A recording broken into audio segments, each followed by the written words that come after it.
Nå, folk er da kommet igen efter pausen. Det skulle være det sværeste tidspunkt at undervise, har jeg hørt, lige efter frokost. Men vi prøver, og tusind tak for sangene, begge to, virkelig. Jeg håber, alle, der ser det her derhjemme efterfølgende, vil, hvis ikke de har hørt sangene, så lige pause nu, og lige finde sangene, og høre dem, og så komme tilbage igen. Virkelig godt. Nå, vi kom her til det med dosisreduktionerne. Det var noget af et skift. Og mange af de ting, som det altid sker, når man laver PowerPoint, så mange af de ting, der kommer nu, dem har jeg egentlig været inde på. Men en ting, som Dex også nævnte, og som jeg kan være inde på endnu, det er de der famøse windows and waves. Det klinger så godt på engelsk. Vinduer og bølger. Og det betyder, at abstinenser har ligesom 2 forskellige måder at hele sig på. Enten så bliver de bare bedre dag for dag, indtil de på et tidspunkt er væk. Eller også så er det noget mere komplekst, fordi de kommer i de her vinduer. Det vil sige, selvom man ikke har reduceret dosis igen, så kan abstinenserne komme i bølger. Det vil sige, at de kan være der den ene dag i høj intensitet, og så dagen efter kan de være faldet, for så at komme igen den 3. dag, og så videre. Og nogle gange er det ikke bare dage, de deler sig op på. Nogle gange er det timer, nogle gange er det længere perioder. Og det er ret forvirrende, hvis man ikke ved det. Hvis ikke man ved, at det er sådan, abstinenser kan opføre sig, så kan det være meget forvirrende at prøve at finde mønstre i, hvornår de er her, og hvornår de ikke er her. Fordi den del af det, som er windows og waves, det har vi ikke noget kontrol over. Det er en eller anden grund, bare sådan kroppen heler det. Så det er meget vigtigt at vide, og det er også en af de her ting, som man lærer at kende undervejs. Men det med at vide, at det ligesom findes af første skridt af vejen. Der hvor det så bliver en smule mere komplekst, man kan sige, der er virkelig også noget, der hedder ydre fokus. Det er sådan en rigtig klassisk psykolog-ting. At den måde, vi har det på, har det med at træde lidt i baggrunden, når vi fokuserer udad. Nogle gange kan vi måske faktisk helt glemme, hvordan vi har det. Hvis vi er trætte, er syge, har det dårligt, har angst, er depressiv. Og det der med at kunne styre, hvornår man vender opmærksomheden udad, hvornår man vender den indad, det er den stærkeste måde at komme igennem abstinenserne på. Og det er jo faktisk det, man kalder opmærksomheden. Det er jo et dagligdags ord, men det er også en psykologisk fagterm. Det er en fagterm for den, kan man sige, gatekeeper, der bestemmer, hvad af alt det, der er her, kommer også ind. For eksempel føles det på en bestemt måde at sidde på stolen lige nu, som vi sidder på. Men den tror jeg ikke ret mange af jer har lagt mærke til, for jeg sagde det. Nu kan I mærke det, ikke? Det føles også på en helt bestemt karakteristisk måde ind i munden hele tiden. Nu kan I mærke det, ikke? Folk smiler. Der var i hvert fald 2 ting, og det er jo selvfølgelig helt neutrale stimuli. Selvfølgelig sidder vi ikke hele tiden og fokuserer på, hvordan det føles at sidde her, og hvordan det føles inde i munden. Men det var dog et eksempel på, at man lod noget være. Og det er selvfølgelig sværere med abstinenser, som kan hive og trække og være negativ og råbe af en, eller hvad for en metafor man nu lander på. Men man kan altså lære at gøre det samme ved sine abstinenser, hvis de selvfølgelig er minimeret nok. Altså ved de meget voldsomme abstinenser, man kan få fra en for hurtig udtrapning, det er for stor en modstander til, at man bare kan lade dem være. Så det jeg siger her, det handler om de abstinenser, som stadig kan opstå, når man trapper rigtigt ned. Der er det stærkeste værktøj. Folk leder så meget efter, eller jeg får mange, som leder efter sådan en quick fixes, og den ene supplement, og den ene eller den anden te, eller hvad skal jeg gøre for at få det til at gå væk. Det er hele det skema, vi prøver at få skiftet ud. Så du skal ikke gøre noget for at få dem til at gå væk. Kroppen fikser det selv. Det er udgangspunktet, at den heler det, ligesom det vil hele et sår. Det vi skal gøre, det er at give kroppen plads til det. Så den stærkeste vej igennem abstinenserne, det er at lære det her med at styre opmærksomheden udad og lade dem være. Man vil få en trang til at gøre en masse ved dem, og det bliver værre, jo mere man prøver at gøre noget ved dem. Så kæmper man imod det. Og det er altså en ting, man kan lære. Det er der simpelthen psykoterapeutiske metoder til, hvordan lærer vi at styre opmærksomheden. Og det er jo det samme, vi har brug for, hvis man har meget negative tanker, altså mange bekymringstanker, mange depressive tanker, hvad det nu måtte være, man kæmper med. De følger samme regler. Det er også lidt som om, de ikke er der, når man fokuserer udad. Så rigtig meget psykoterapeutisk behandling handler alligevel om det her med at lære at sortere i alt det, vi bliver fortalt indenfra af vores tanker og vores krop og vores følelser. Så hvis man kan lære det på abstinenserne, så bliver det som rent faktisk også nemmere at gøre det efterfølgende. Så det vil jeg bare lige sige. Og grunden til, at det er vigtigt, det er, at det er under kontrol. Så de her vinduer, det er totalt tilfældigt, det kan vi ikke styre. Men det her med, at det kan føles som om abstinenserne er mindre, når vi har ydre fokus, altså laver noget, holder os i gang med noget, det er jo ikke automatisk, det er noget, vi gør. Og det kan hurtigt komme til at ligne, at abstinenserne opfører sig tilfældigt. Men der er stor forskel på, om abstinenserne er væk, fordi vi ikke fokuserer på dem, altså om de har trådt i baggrunden, eller om de lige nu er mildere, fordi man er i et vindue, som det så hedder. Og det er også nogle ting, man lærer at kende hen ad vejen. Og det har vi været inde på. Reduktionerne skal blive mindre og mindre. Vi ved bare ikke præcis, hvornår. Og som sagt, ligesom jeg ikke er meget for det her med regler for, hvor lang tid man skal blive på en dosis, før man trapper ned igen, fordi der er alt for mange individuelle faktorer til, at man kan sige det. Så det er derfor, vi har den her reducere, stabilisere. Så det er også svært at sige regler for, hvor meget man kan trappe ned, fordi det er selvfølgelig, som så meget andet, også individuelt. Men så den typiske tommelfingerregel ligger et sted mellem 5 og 10% af aktuelle dosis. Altså 10% af den dosis, man er på nu, eller 5% af dosis, man er på nu. Og når man så trapper de 5% ned, så er det jo så 5% igen af den dosis, man er på, så man må gøre reduktionerne mindre på. Ikke? Og for nogen der vil 10% være fint, for nogen vil 10% være for meget. Nogen skal helt ned på 3, måske endda 1% af gangen. Det finder man ud af undervejs. Det her med at sætte procenterne på, det er bare en måde ligesom at udtrykke, hvor lejet cirka er. Men det er altså ikke noget, man skal blive for opsat på, om man nu lige har ramt præcis den rigtige procent. Det er vigtigt at mærke efter. Så derfor alt det her med procenterne, ikke tage det så bogstaveligt. Tag det som et udtryk for, hvor lejet cirka ligger, og så finder man det individuelt med sig selv. Jeg har mange, og jeg ser endnu flere på internettet, som bliver nærmest obsessed med at ramme den perfekte procent. Og det findes altså ikke på den måde. Det er meget bedre at smide reglerne og så mærke efter.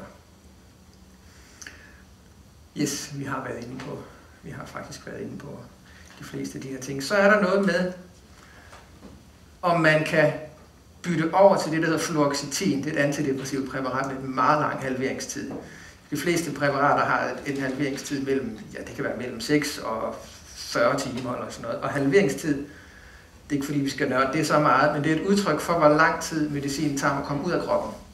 Så hvis et præparat har en halveringstid på 6 timer, så betyder det, at efter 6 timer, så er det stadigvæk halvvejs inde i kroppen. Halvdelen af det er stadig i kroppen efter 6 timer. Jo længere halveringstiden er, jo længere er det grundlæggende at trappe ud af. Fordi så tager det længere tid om at forlade kroppen. Så der er et præparat, der hedder fluoxetin Prozac. Det var faktisk det første SSRI, og det første moderne af de her lykkepiller. Det har en halveringstid på flere dage. Det vil sige, at der er sådan en slags lille indbygget udtrapning i det. Derfor er det generelt nemmere at komme ud af fluoxetin end alle de andre præparater. Derfor er der sådan en idé med, kan man så skifte over til det, hvis man er på et andet antidepressiv. Kan man så skifte over til fluoxetin og så trappe ud af det, fordi det jo er nemmere. Og der er meget lidt forskning på området. Jeg bruger det tit, specielt til sidst, når reduktionerne skal være så ultrasmå, før de ikke giver abstinenser, eller hvor de stadigvæk giver abstinenser. Så kan det hjælpe lige at lægge en lille smule fluoxetin overpå. Og man skal ikke, det virker lidt som tilbageskridt, fordi så lægger man faktisk et præparat oveni. Det virker som om man går på mere medicin. Men nogle gange kan det faktisk hjælpe. Ideen er, at fluoxetin, og det skal man selvfølgelig ned og have skrevet ud nede ved lægen, at det går ind og blokerer nogle af de samme receptorer, som den medicin, man tager. Og når man så trapper ned i det oprindelige præparat, så sker der ikke så meget i hjernen som ellers. Så man kan ligesom trappe ned under dække af den her fluoxetin. Så det vil sige, når det lykkes, for nogle lykkes det ikke, for andre lykkes det glimrende, så kan man trappe hurtigere ud af det oprindelige præparat, og så trapper man så ud af fluoxetinen bagefter. Der er ikke rigtig nogen måde på forhånd at vide, om det virker. Man skal bare ikke tænke det som et skifte. Altså det er ikke sådan, at vi fjerner det ind og lægger noget andet ovenpå. Man skal tænke det som en bro, som kan være der imens. Og det er nogle gange bare 2, 3, 4 milligram fluoxetin. Altså det er meget, meget, meget lav dosis, man har brug for. Og det kan altså hjælpe nogle gange. Men det vil altid være en individuel sag at afgøre.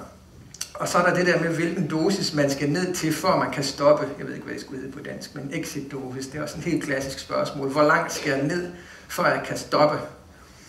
Og det er jo ikke unormalt, at det er et sted mellem 1 og 2% af den mindste. Altså fordi vi prøver at ramme kurven hele vejen ned der, ikke?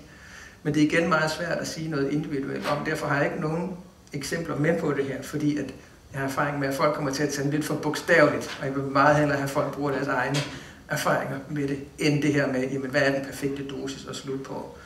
Fordi det afhænger selvfølgelig af, hvordan man har reageret undervejs.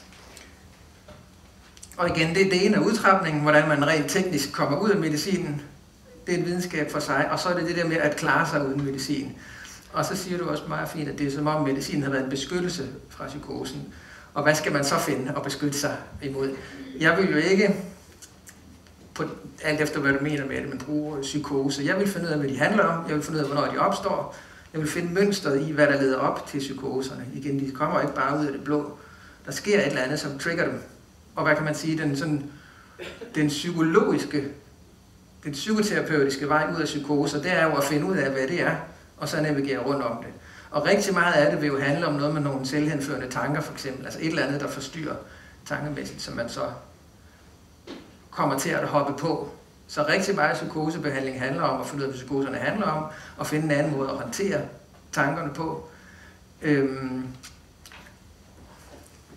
Eksempler på, hvad der kan trigge psykoser, og det er altså bare en brainstorm. Det kan fx være ekstremt søvnunderskud kan gøre det. Altså rigtig mange psykoser og genindlæggelser sker som konsekvens af en periode med ekstremt søvnunderskud.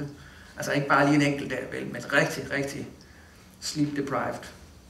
Der er også mange, der får psykoser af at tage stoffer, for eksempel, de er stofinduceret. Der er mange, der får psykoser af at komme i kontakt med traumer, for eksempel.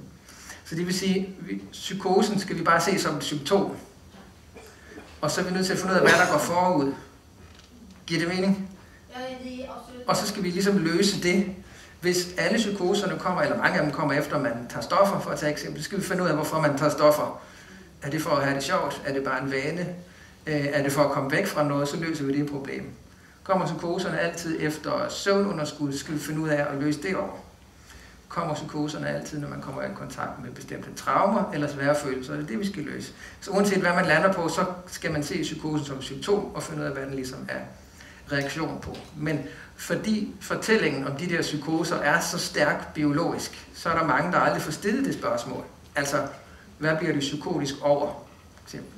Jeg møder rigtig mange, som aldrig har fået stillet det spørgsmål, fordi det er bare en idé, at det er jo sådan noget, der bare opstår en sygdom. Ikke? Så det vil være vejen ud af det. Så det er svært sådan lige at sige, hvad gør man så lige præcis der, fordi det handler om, altså fra min vinkel handler om at gå i terapi med det, og finde ud af, hvad det handler om. Nogle gange handler psykoserne om noget fuldstændig reelt problem, traume, mangel, sorg, man har i sit liv, som bare bliver udtrykt på en helt anden måde. Og så handler det om ligesom at få det oversat, kan man sige, hvad det handler om. Ikke? Ja. Og der er heldigvis mange flere, der er begyndt at arbejde med det her. Især psykologer, der gør det. Stærkt. Nå, vi kører lidt videre, og så kan det være, der er tid til spørgsmål til sidst. Jeg tror, og det er egentlig også fordi, så kan I få slidesene bagefter, hvis I vil have den, hvor man kan læse det, at vi har været inde på meget af det her, at altså, det der med at lære at kunne lade abstinenserne være, det er uden tvivl det bedste middel igennem dem, bedste metode til at komme igennem dem. Og det spiller jo selvfølgelig sammen med, at de er minimeret nok ved en korrekt udtrapning. Som sagt, de meget voldsomme abstinenser, man kan få ved for store reduktioner, de er meget svære at lade være. De er meget dybe. Og netop fordi, altså jeg tror, man skal tage det bogstaveligt, at nervesystemet og hjernen tror, der er noget galt, når man trapper ned. Så man kan få angst og katastrofetanker og sådan en ekstrem irritabilitet. Det er som om nervesystemet leder efter et eller andet i den ydre verden, som kan være forklaring på, at man har det dårligt. Og det er et svært sted at være, fordi det der, vi skal være klogere og sige, det er bare abstinenser, det er bare abstinenser, det er bare abstinenser. Så det der med at have forklaringen, og ikke hvad kan man sige, hoppe med på lejen, altså ikke spille med på det der med at finde ud af, hvad der er galt. Man bliver meget forvirret og bekymrende og grublende at følge med på det spil der. Så det er virkelig sådan en øvelse i at være bevidst om det, og kunne afkoble sig fra det, lade det være, og det kan være mega svært, men det er noget, man kan simpelthen træne det, man kan lære at lade de der være. Fordi hvis man først begynder at følge med, altså jeg har set mange, som er kommet til at tage nogle ret store livsbeslutninger faktisk i abstinenser, flyttet, skiftet arbejde, skiftet konen ud, et eller andet, hvad det måtte være, altså fordi de er kommet til, eller man er kommet til at handle på det, men hvor det bare var ren og skær kemiske følelser der, ikke? Og på overfladen kan de selvfølgelig ligne hinanden, men jeg synes, jeg har erfaring med, at hvis man snakker længe nok om det, og virkelig prøver at mærke efter, føles det her som mig, eller føles det mere kemisk, så er der mange, som godt kan sige på en eller anden måde, når man bliver konfronteret med spørgsmål, det føles på en eller anden måde mere kemisk. Det er svært at sætte ord på, men der er en eller anden kvalitetsforskel der, på en positiv måde. Og så er det så derfra, vi kommer til den famøse ændre opmærksomhed indad til udad. Altså man kan simpelthen lære at lade det larme. Det er det samme, man lærer i meget mindfulness og i meget metakognitiv terapi. Er det stort heroppe? Metakognitiv terapi, hvor mange kender det? Yes. Det er, metoden er derfra er geniale til det her, fordi man lærer at lade ting være, uden at hoppe med på det. Fordi det, man meget hurtigt kan komme til, det er at begynde at diskutere en masse med de der abstinenser, og sådan skulle finde modbeviser og realistiske, positive tanker hver gang. Og det kan meget hurtigt blive en del af problemet, hvis man sådan skal stå og diskutere med den. Ligesom det kan blive et stort problem, hvis man skal diskutere med alle sine negative tanker. Ikke? Så sådan nogle spørgsmål som dem der, det er jo helt relevante spørgsmål at have. Faktisk er det, jeg tror det er utænkeligt at kunne være i abstinenser, uden hjernen laver de her spørgsmål. Ikke? Hvor lang tid bliver det ved? Hvad nu hvis jeg aldrig får det bedre? Er det her det ene eller det andet? Hvad nu hvis jeg får tilbagefald? Er jeg ved at blive skør? Går det den rigtige vej? Har jeg det bedre i dag? Det går sådan en rigtig masse spørgsmål der, ikke? Som er nogle meget, meget relevante spørgsmål. Jeg gad også godt kunne svare på dem. Men hvis man sætter sig for at skulle besvare dem hver gang de kommer, så bliver det meget, meget, meget svært at trappe ud. Så der er ligesom et element af tankehåndtering i det her. Og det kan virke sådan lidt kontra, at man faktisk skal kunne have de der spørgsmål i sit hoved. De kommer bare fra tankerne. Faktisk uden at skulle besvare dem.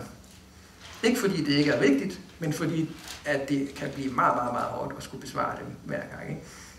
Så der kan opstå rigtig meget tankemøller i forbindelse med udtrapning også. Og det er også noget af det, som jeg håber, og det er derfor, vi gør det her, at nogle af de emner, vi har været inde på her i dag, er svar på nogle af de spørgsmål, vi ligesom har en idé om, ikke? Så det kan blive nemmere at lade være. Og der er det helt store spørgsmål, så nu bliver det lidt noget af det.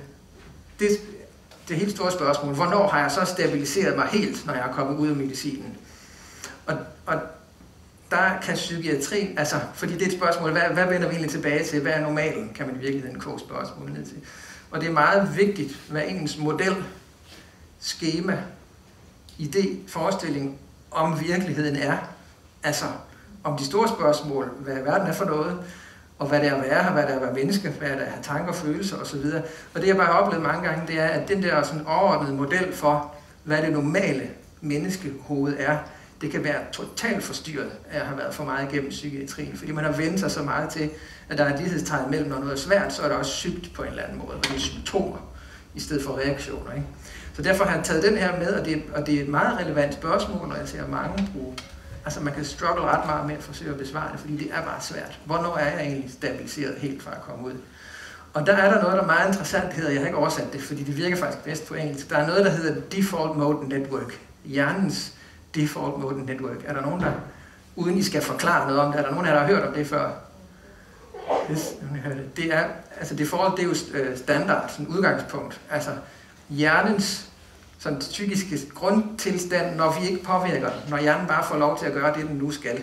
Det viser, at hjernen, der er 5 ting, som sådan en menneskehjerne der fokuserer på. En helt normal, sund menneskehjerne. Og hvad er de så? Og jeg skal advare, at der er ikke nogen af dem, der er sådan særlig positiv. Det er det, der er hele pointen. Den er slet ikke lavet i udgangspunktet. Og det er ikke for at være sådan en dommedag, men hjernen er i udgangspunktet ikke lavet til, at vi skal have det godt. Den er lavet til, at vi skal overleve, og det er noget andet. Derfor er den negativt orienteret. Det er meningen. Okay. Det første ting, og så kan I jo bare se, og I skal ikke række hånden op eller noget, men se om I kan genkende noget af det. Første ting, vi fokuserer på, det er det, der kan gå galt. Altså en hjerne, der får frit spil. Definitionen er faktisk hjernens tilstand, når kravet for fokuseret opmærksomhed er lavt. Altså når vi ikke gør optages med noget, hvad gør hjernen så? Det, der kan gå galt, og det, der er gået galt. Okay, nu ser vi, vi kan genkende det. Hvad andre tænker om os, den er interessant, ikke? Det er virkelig grobund for rigtig meget lidelse, hvis det her tager over. Og det giver god mening, at den gør det, fordi evolutionært, vi skal ikke ret mange 100 år tilbage, så levede vi meget, meget, meget mindre grupper, end vi gør nu. Og 99,999% af menneskets historie har vi levet i endnu mindre grupper. Så det giver ret god mening, at vores hjerne er tunet ind på, at det er vigtigt, at vi ligesom er med i gruppen. Det er også derfor, man kan få så meget angst af at være udelukket, for eksempel. Det er ikke kun den der sabeltiger, den populære sabeltiger i psykologien, der truer på savannen der, vel? Det er lige så meget ikke at være med, ikke at være accepteret, ikke at være del af en gruppe. Det er en lige så stor trussel for vores overlevelse, som ting, der sådan reelt slår os ihjel. Så det giver god mening. Yes, problemer og konflikter, ja tak, det er meget smart, at det ikke er for positivt orienteret. Dem, der havde et for positivt sind, altså i udgangspunktet, de er her ikke længere, fordi de skulle bare lige overse en enkelt trussel, så var de her ikke længere. Så vi bærer rundt på generne for det her alle sammen. Den sidste ting, man skal og burde, den ved jeg ikke, om I kender. Og man kan sige, alt efter hvad man har, der kan gå galt, og er gået galt, og så videre dernede, ja, så kan det her jo være mere eller mindre behageligt eller ubehageligt sted at være. Og det er med al sandsynlighed det, man prøver. Det kan godt være, at man ikke gør det bevidst, at man tænker, nu lukker jeg lige mit default mode network ned, men det er sandsynligvis noget af det her, man prøver at komme væk fra, blandt andet med medicin. Man prøver at lukke det her, fordi det kan være så ubehageligt et sted at være. Og det kan man så oversætte til, altså vi kender det som bekymring. Rumination, kalder vi det heroppe også? At ruminere. Gruble. Dvæle. Ruminere, det er sådan, når tankerne kører i ring om noget negativt, typisk om noget, der er sket, eller et eller andet problem, man står i, og hvor man har det dårligt undervejs, og ikke sådan rigtig kommer så langt med det, og ruminere. Og det er hentet fra det, koen gør, når den tykker drøv. Det hedder at ruminere. Det der med at synke, sluge, spytte det samme mad op, tykke på det igen, og det tager frygtelig lang tid, for den ko der, og den kommer ikke sådan særlig langt med det. Så har man tænkt, det ligner noget, vi mennesker gør i vores tanker, det kalder vi at ruminere. Det er virkelig godt udtryk. Social sammenligning negativ for vores samvittighed. Og det lyder jo mega negativt. Skal det så bare være sådan? Hvis man følger med, ja. Men det er en stor kamp, man sætter sig på, hvis man gerne vil ændre det her. Og jeg har det med, fordi jeg ser rigtig mange forståeligt, fordi psykiatriens sygdomsmodel og hele fortællingen om, at negative tanker og symptomer og bekymringer er sygdomstegn, kan ligesom have messet de her modeller op. Altså vi kan simpelthen have forkerte modeller af, hvad det vil sige. Derfor synes jeg, det er meget vigtigt. Og jeg har det også med for at sige, lad være med at gå og vente på, at tankerne bliver positive. Altså lad være med at gå og vente på, at hvad nu hvis tankerne går over. Lad være med at gå og vente på, at hvis havde jeg bare gjort sådan, tankerne går over. Fordi det er faktisk normalt, de er der. Det vi skal lære at styre, det er ikke at følge med på dem. Og det er en anden ting. Så vi kan, det er offensivt negativt, analysere det problemorienteret af de der ord. Ikke? Det er begrænset, hvor højt humøret kan komme derinde. Tænk på det på den måde. Det er ikke lavet til det. Så hvis man lever livet derinde, og det er rigtig meget psykoterapi, jeg vil næsten sige, de fleste retninger har et eller andet sprog for, hvordan man kommer ud af hovedet. På en eller anden måde. Og nogle terapeutiske retninger vil gå mere sådan, at man skal diskutere, og man skal vinde over de negative tanker, og man skal finde modbeviser og sådan noget. Det er meget, meget, meget hårdt. Det der. Jeg har i hvert fald aldrig lykkes med det.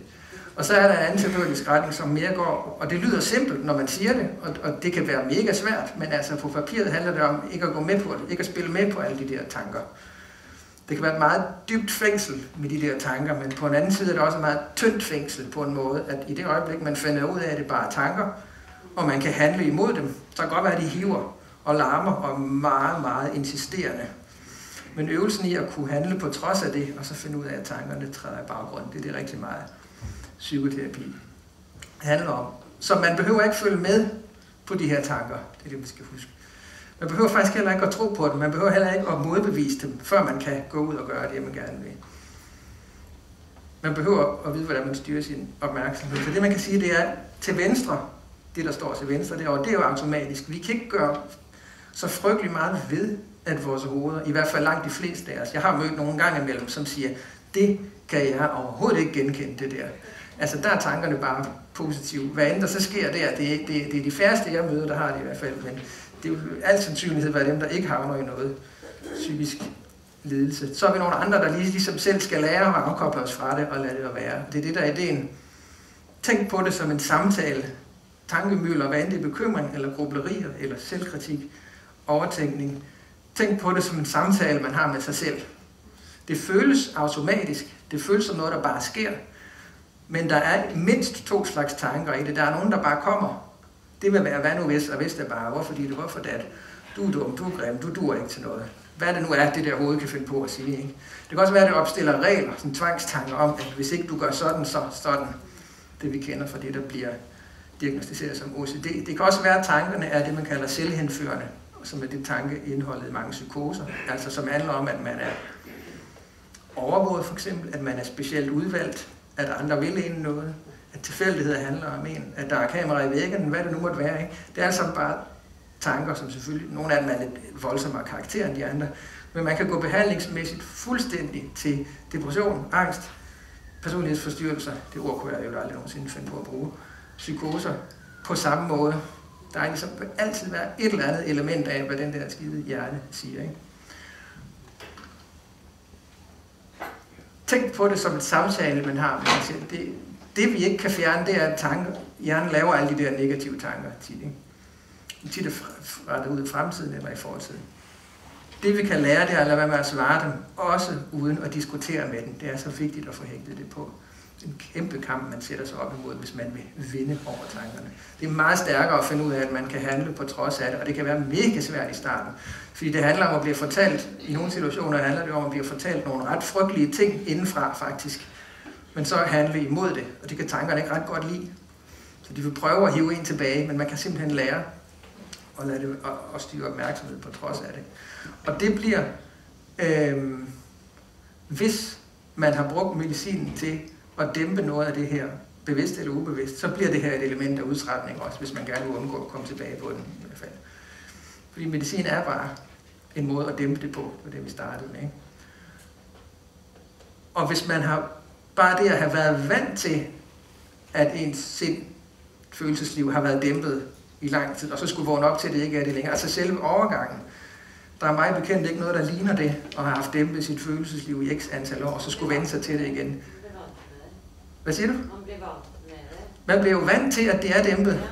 Og så er det bare svært at vide, hvad er egentlig det normale her? Hvad er det normale, man skulle vågne op til? Det er derfor, jeg har lige kørt den her lige lidt ekstra til den negative retning. Man kan roligt køre derover og sige, at det er væsentligt mere negativt herinde, end man har troet. Eller man kan have troet. Men det er ikke sådan en dødsdom, det er ikke bare helvede det hele, ikke fordi vi kan gøre noget ved det, der er en løsning på det. Den ligger bare ikke derinde, jeg skulle diskutere med det vel. Giver pointen mening? Der er flere, der ligger, jeg håber det er sådan. Det er en god historie. Jeg håber, det er også en god historie. Fordi, og det kan man simpelthen lære. Hvordan man lige gør, det er svært at komme ind på de sidste 18 minutter her, men der er simpelthen forskellige øvelser. Nu bruger jeg rigtig meget det. Metakognitiv terapi, hvor man lærer at lade sine tanker være. Ikke? Og grunden til, at det er, altså hele mekanismen, der ligger under, den kan jeg godt lige nå at komme ind på, den er faktisk ret simpel. Det er bare, at kroppen er dårlig til at skelne mellem, hvad vi forestiller os og hvad der sker. Jeg kan ikke ret godt se det. Derfor så giver det jo angst at bekymre sig, fordi vi fortæller vores krop, at det sker nu. Den er blind for, om det er noget, der bare sker, eller om det er noget, vi forestiller os. Så følelserne følger ligesom med nedad. Derfor er det ikke ligegyldigt, hvor lang tid vi bruger på negative tanker. Det bedste, sådan lidt fæsende eksempel, det kan være, hvad sker der, hvis man er sulten og forestiller sig noget tilpas lækker mad i lang tid. Hvad sker der så? Så rigtig levende at forestille sig noget lækker mad, så går kroppen jo i gang med at producere mundvand og ligesom gør sig klar til at spise det der mad, som ikke er der. Det bliver bare forestillet, så stærk er mekanismen. Så prøv at overføre til de tanker, vi går og bruger meget tid på med at bekymre sig og gruble mange negative tanker, ikke? Det er derfor følelserne følger med. Det er i virkeligheden den mekanisme, der vender sig mod, kan vende sig imod os, tror jeg, og skabe meget psykiske lidelse. Så jeg tror, vi har været inde på det meste af det her. Ikke? Man skal simpelthen, igen, man kan jo ikke sige, at man skal om noget som helst. Der skulle stå mange for behov for. Fordi det kommer selvfølgelig an på, hvad medicinen har gjort for en, men hvis den har været med til at dæmpe noget, så er der mange, der oplever at simpelthen at skulle lære sig selv at kende igen, og det er ikke altid lige sjovt. Det kan være spændende, hvis man med det rigtige mindset, fordi det er en selv, man lærer at kende, ikke? Og det kan være ubehageligt, og der er man nødt til at gøre det med en behandler, som forstår, at det er helt normale følelser, der er kommet igen. Ikke et eller andet, der bare skal væk. Altså det kan lige så godt være, at man har fået kontakt til det, der er svært. Altså det er det store spørgsmål. Det, der så ikke er abstinenser, hvad er det så? Det har man tendens til at kalde tilbagefald. Altså det er også negativt. Det er tit, der er det bare genskabt kontakt til det problem, man har, som man så kan mærke igen nu skal gøre noget ved. Så der er det meget vigtigt, at man finder nogen, som tør være med en i det, og ikke er for hurtigt til at reagere til, så er der også bare tilbagefald op på medicin igen.